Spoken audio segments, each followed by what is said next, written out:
Opa, tudo bem? José Andrade aqui e você está prestes a me assistir no projeto O Zé Responde. O que é esse projeto? Todo sábado às 10h30 da manhã eu faço uma live no meu canal do Instagram onde eu permito que os participantes entrem ao vivo comigo, que eles exponham lá as dúvidas práticas que ele tem, as dúvidas relacionadas ao dia a dia da advocacia e eu ajudo eles a responderem, a resolverem essas dúvidas. E agora você tem a oportunidade de assistir aquilo de melhor, a síntese, o resumo do que de melhor acontece nessas lives de sábado de manhã. Se você quiser participar também ao vivo dessas lives, na descrição desse vídeo vai ter o meu canal do Instagram, é só você aparecer todo sábado, 10h30 da manhã. Espero que você goste e que aproveite muito esse conteúdo. Opa, tudo bem? Seja muito bem-vindo, seja muito bem-vinda à nossa live de sábado. Todo sábado às 10h30 da manhã eu entro ao vivo para tirar todas as suas dúvidas, para a gente compartilhar conhecimento, para a gente fazer crescer o nosso mundo jurídico. Esse é o nosso objetivo. E manda aí, cara, você tem alguma dúvida, alguma coisa que te incomoda, alguma coisa que você acha que eu posso te ajudar? Se eu não souber, logicamente que tem uma galera de gente boa aqui que pode ajudar. Eu tenho certeza que todos vão ajudar. Se você tiver alguma dúvida, manda aí, a hora é agora. Oh, maravilha, doutor. A minha dúvida, na verdade, ela vai persistir na questão de prescrição. Eu quero propor aqui uma ideia, é o seguinte. Imaginemos aqui uma situação que ocorreu no passado. O autor, ele tinha uma casa, essa casa ele era regular no cartório de registro de imóveis, tudo certinho. Ele vendeu esse imóvel, utilizou esse dinheiro para adquirir uma nova propriedade. Entretanto, essa nova propriedade, na verdade, foi por meio de contrato de gaveta. Ele deu a entrada no imóvel, né? Maravilha. Só que o intermediário, uma imobiliária, vamos supor, vamos colocar essa imobiliária no meio, intermediou a negociação imobiliária, pegou a entrada na venda do imóvel antigo e esse comprador assumiu as prestações que estava em nome de um terceiro no banco. Só que, passado um tempo, esse terceiro, talvez, vamos dizer que ele tenha se arrependido e se utilizou de uma doença grave e conseguiu ser reintegrado novamente na posse desse imóvel. Maravilha. Só que vamos dizer que o dinheiro investido e mais as parcelas que esse comprador pagou, elas foram perdidas, nem esse dinheiro foi devolvido. A dúvida da prescrição é o seguinte: a partir desse momento, quanto tempo esse comprador ele teria para poder restituir esse dinheiro? Vamos dizer que já tenha passado 5 anos. Se existe alguma possibilidade de se encaixar algo nesse sentido de resgatar esse dinheiro novamente. Olha, Cleiton, eu vou te dizer o seguinte, para mim ficou um pouquinho confuso, eu vou ver se eu consegui entender, tá? Mas parte sempre, para você computar o prazo prescricional, você sempre tem que fazer o seguinte raciocínio. Em tese, a partir de que momento aquela pessoa lesada poderia entrar em juízo e não entrou? Aí começa o prazo prescricional. A partir de quando, olha, às vezes, a partir do momento da lesão, a pessoa sofreu a lesão, ela já pode entrar com a ação. Se ela não entrou, é a partir dali que começa a contar o prazo prescricional.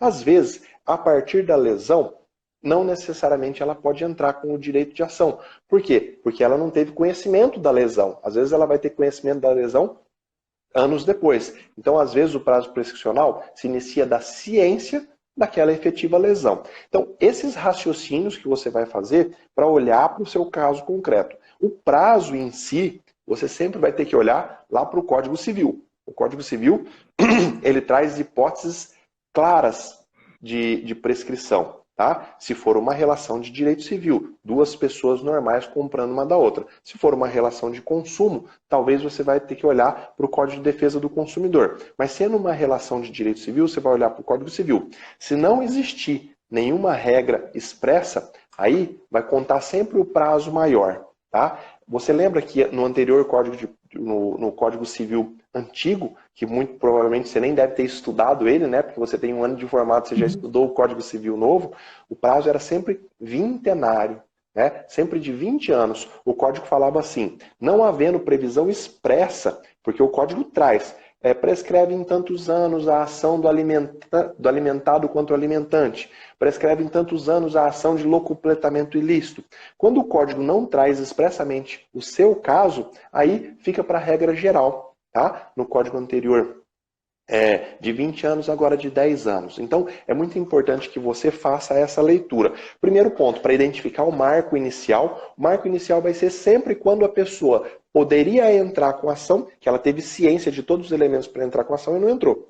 E o segundo é olhar o prazo, se há um prazo específico. Pelo que você está me falando, e pelo que eu me recordo do Código Civil, muito provavelmente vai cair no prazo geral, tá bom? E como a história ficou para mim um pouco confusa, eu não entendi ao certo qual foi o comprador que ficou e que se desfez do negócio, toma por base esses dois princípios, tá? Que eu acho que já vai te ajudar bastante, tá bom? Minha dúvida é o seguinte, em execuções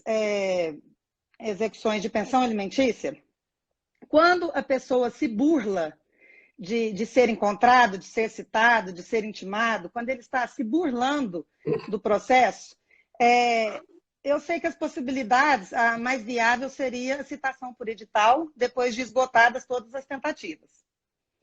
Mas eu vi um artigo no Código Civil, que eu não me recordo qual, 500 e alguma coisa, agora eu não me recordo de cor, que diz o seguinte: quando já teve um primeiro processo, no caso o processo de conhecimento, onde houve a citação legal, as intimações, onde ele compareceu ao processo e foi firmada a pensão alimentícia, ele é obrigado a dar o endereço dele, correto?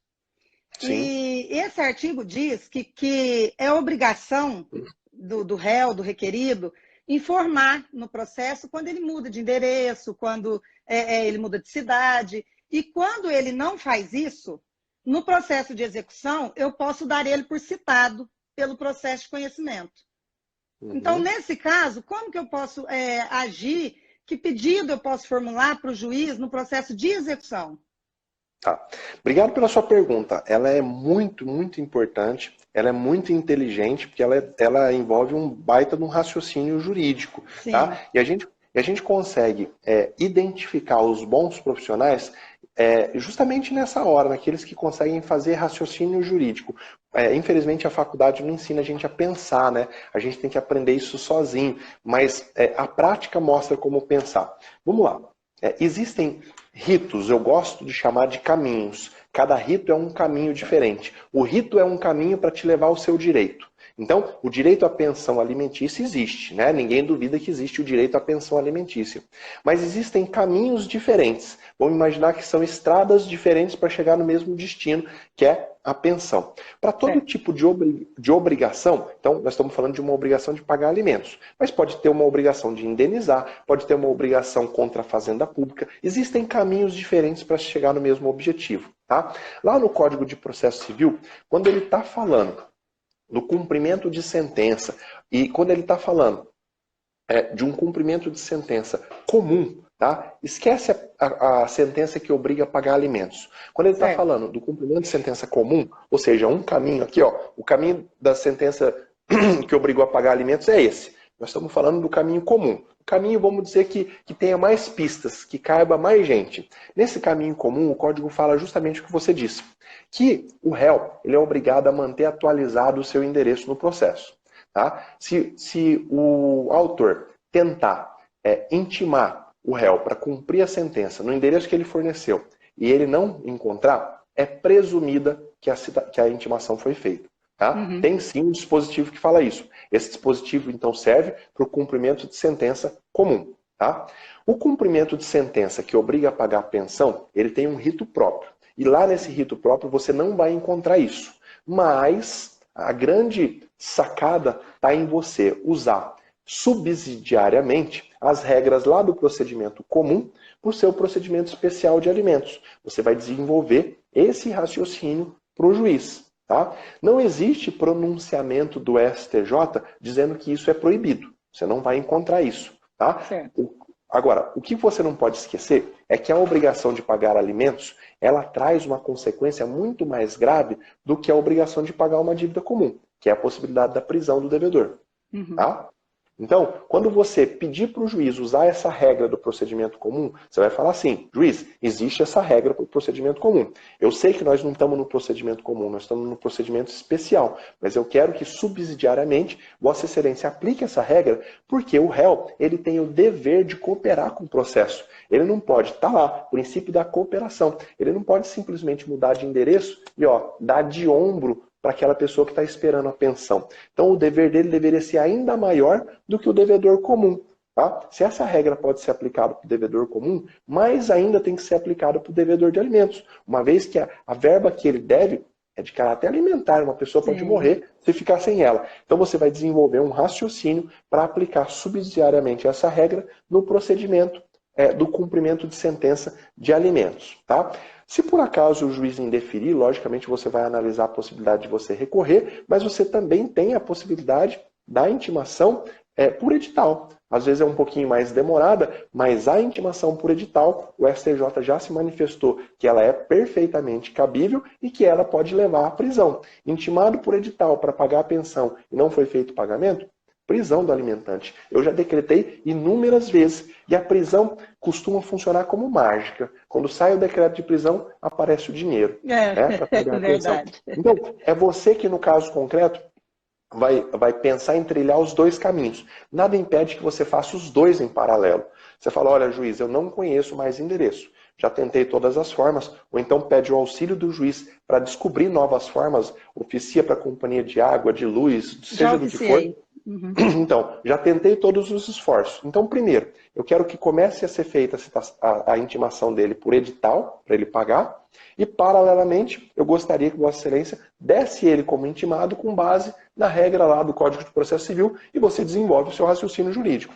Veja bem, o que nós estamos falando aqui não é comum. Então, os magistrados não recebem esse tipo de pedido todos os dias. Pode ser que numa primeira vez você não consiga convencer o magistrado, mas o bom advogado é aquele que não desiste. Quando você receber um não, sabe o que você faz? Isso vale para todo mundo que está assistindo. Quando você receber um indeferimento, pega toda a fundamentação daquele indeferimento, coloca em cima da mesa e escreve do lado tudo que você consegue para rebater aquela fundamentação. Isso que você escreveu vai servir para a sua próxima petição semelhante. Tá? Muita gente não faz esse exercício. Leva, por exemplo, um indeferimento do magistrado, fica com raiva, xinga o mundo inteiro, mas não cresce com aquele indeferimento. Então, pega o indeferimento, coloca na mesa, coloca no computador, abre um arquivo do lado e começa a rebater todos os fundamentos que o juiz utilizou para indeferir o seu pedido. Essa sua peça já vai servir, logicamente, para o seu recurso e, logicamente, para a sua outra petição futura, porque você já vai se antever. Se o magistrado do próximo processo pensar igual àquele, agora ele vai ter que rebolar, porque eu já rebati todos os possíveis argumentos dele. Tá? Então, não caia naquela bobagem de, com um indeferimento, desistir disso não. Tá? Esse é um belo raciocínio jurídico, eu te dou os parabéns por isso, são poucas as pessoas que vão além, que procuram fazer efetivamente um raciocínio. O dispositivo existe para o procedimento comum, e olha, eu já vi sendo aplicado também para o procedimento de alimentos. Tá? É um procedimento, eu não sei se você sabe, antes dessa regra, sabe onde que ela estava? Ela estava no Código Civil, mas no sentido voltado para as provas. Uma regra um tanto quanto semelhante. E ela foi criada para aquele problema envolvendo exame de DNA. O Código Civil dizia o seguinte: aquele que se negar a participar de uma prova, tá? E isso foi criado justamente na época que surgiu efetivamente os exames de DNA, aquele que se negar a se submeter a uma prova, presume-se em favor da outra parte o resultado que aquela prova traria. Então, se o pai se nega a fazer o exame de DNA, o juiz pode presumir que ele é o pai. Tá? Sim, existia essa regra. E aí, processualmente, eles adaptaram a mesma coisa. Você tem o dever de manter o seu endereço atualizado. Só que se você mudar e não informar o juízo, presume-se que a citação foi feita para aquele endereço, tá? Que está constando no processo. Muito embora, às vezes, volta lá o AR dizendo mudou, ausente. Sim, você vai pedir para o juiz a aplicação dessa regra. Eu não sei se eu te ajudei, espero ter te ajudado. Ajudou demais, professor. Fico muito feliz por o senhor ter me ajudado, me esclarecido. Tem dois assuntos muito legais que eu também separei para tratar com vocês. O primeiro deles diz respeito à penhora de faturamento, aliás, penhora de cota de uma empresa. Vamos imaginar que você está executando um devedor, está lá em busca de patrimônio do devedor e descobre que ele é sócio de uma empresa. Então, ele tem lá 1.000 cotas sociais de uma empresa. É claro que você sabe que isso tem valor econômico, né? Você não sabe como é que é a empresa, qual que é o faturamento da empresa, mas as cotas sociais dele têm valor. Inclusive, isso tem que constar lá no contrato social. Se você vai na junta comercial e vê lá o contrato social, você vai ver, fulano tem 1.000 cotas, avaliadas cada cota em R$2, por exemplo. Então, aquilo lá tem valor econômico. Isso é possível de ser penhorado no processo de execução? Obviamente que é. Tudo aquilo que tem valor econômico e que não há proibição expressa de ser penhorado, pode ser penhorado no processo de execução. E o problema que um aluno me apresentou foi o seguinte: tá bom, professor, então eu penhoro as cotas sociais, o processo continua. Eu adjudico aquelas cotas sociais, ou seja, eu me torno sócio da empresa no lugar do devedor, só que se essa empresa for altamente devedora, tiver vários débitos aí na praça, eu me torno devedor também?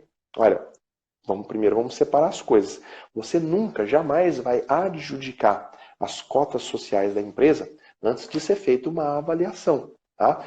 Na ordem, no rito processual da execução, sempre há a penhora, aí depois há a avaliação e aí depois que há a adjudicação, ou seja, a possibilidade do exequente se tornar dono daquilo que foi penhorado. E é nessa avaliação que você não vai, para você poder avaliar as cotas daquela sociedade, você vai ter que conhecer toda a rigidez, a situação financeira da empresa. Tá? Então, é claro, vai ser uma perícia altamente complexa. Um perito vai poder identificar se há efetivamente situação de crédito ou de débito daquela empresa. Se você identificar que a empresa é insolvente, está cheia de dívida, o que você vai fazer? Desistir da penhora. Fala, olha, excelência, essa penhora que a princípio parecia ser interessante, agora ela se tornou desinteressante, uma vez que na avaliação eu descobri que essa empresa cujas cotas eu pretendi penhorar, essa empresa é altamente devedora. Ela não tem, ela é insolvente. Se eu me tornar sócio dessa empresa, eu vou estar entrando numa grande furada. Tá?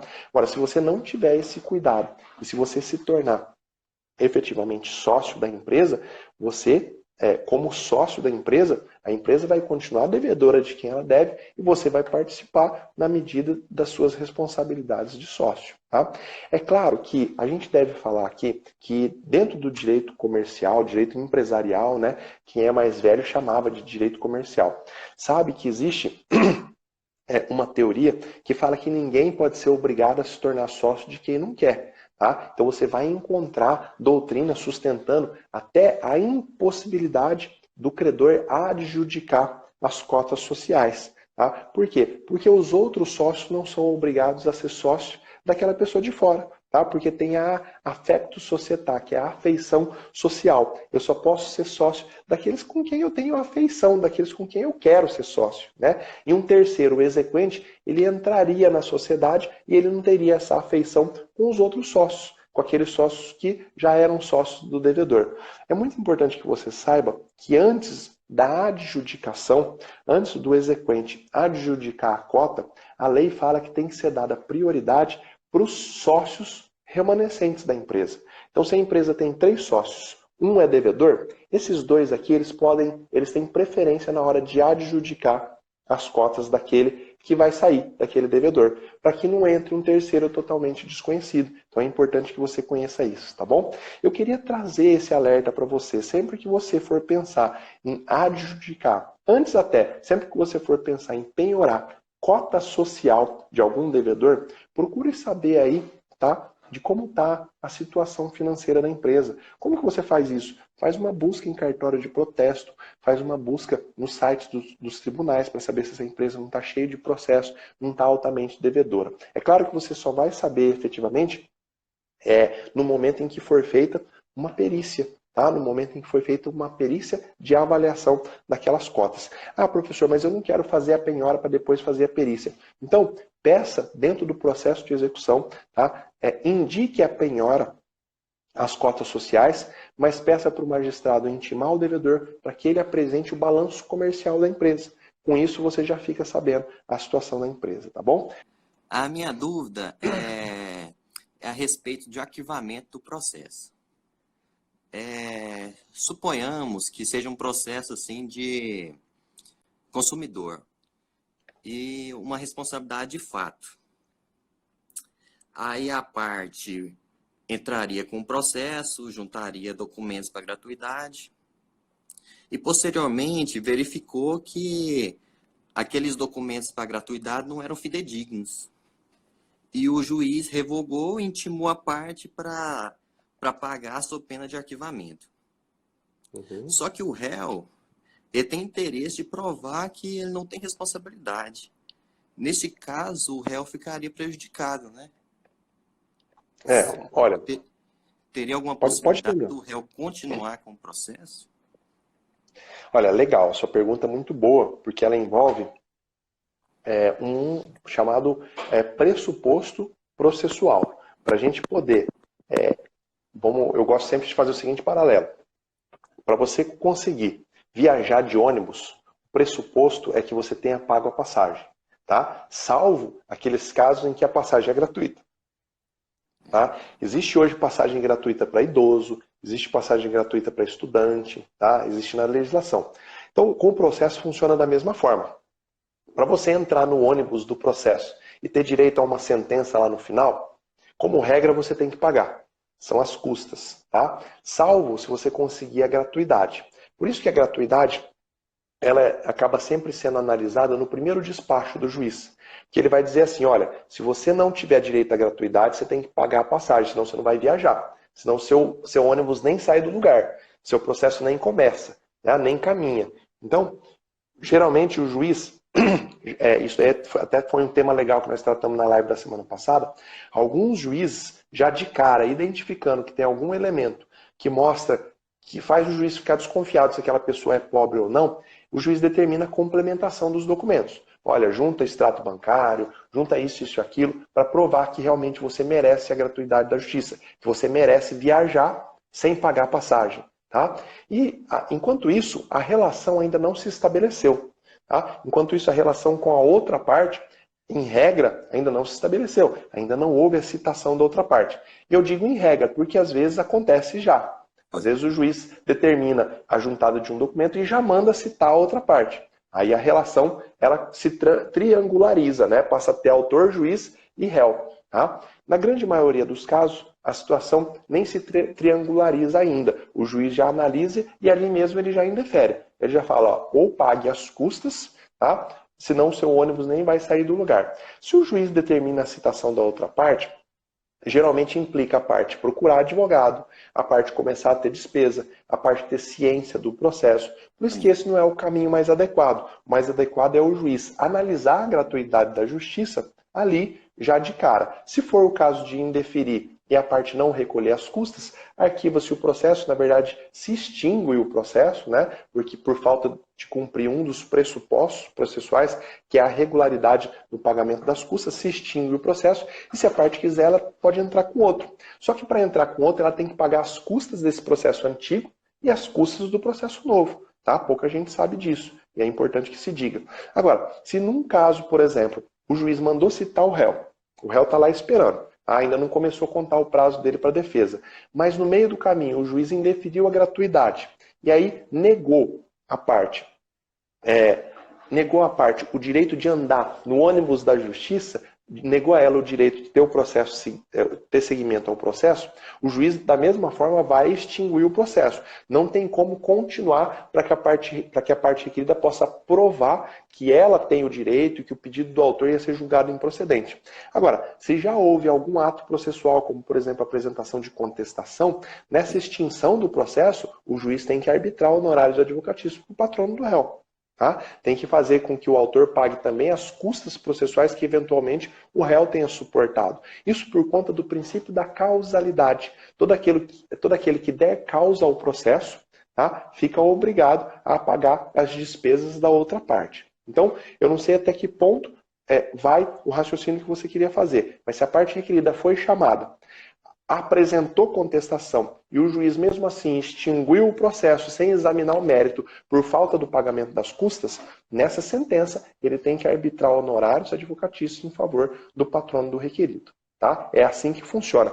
E por que que o réu não toma prejuízo? Porque em eventual ação futura, ele vai ter a oportunidade de se defender, apresentar todas as provas e ter o pedido do autor julgado improcedente. Tá? Ou o próprio réu, se parecer interessante e couber, pode mover uma ação declaratória pedindo para que o juiz declare que ele não tem responsabilidade sobre nada.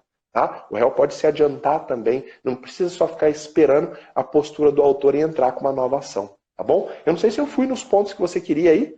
Foi excelente. Foi no ponto-chave mesmo. Obrigado. Eu queria tratar de um assunto que foi levantado hoje para mim por um grande amigo. Ele chama Éder Carneiro. Ele é um dos grandes cirurgiões dentistas que eu conheço. Hoje ele mora em Orlando e ele se dedica a ensinar dentistas por todo o mundo. Tá? E uma dúvida que ele me encaminhou, essa dúvida ela é muito pertinente também aos advogados. E ela está muito ligada à execução de um contrato. No caso dele, contrato de dentista. No seu caso, contrato de honorários. E a pergunta dele é o seguinte: é possível que dentro de um contrato de prestação de serviço, então lá ele presta um serviço de odontologia para um paciente.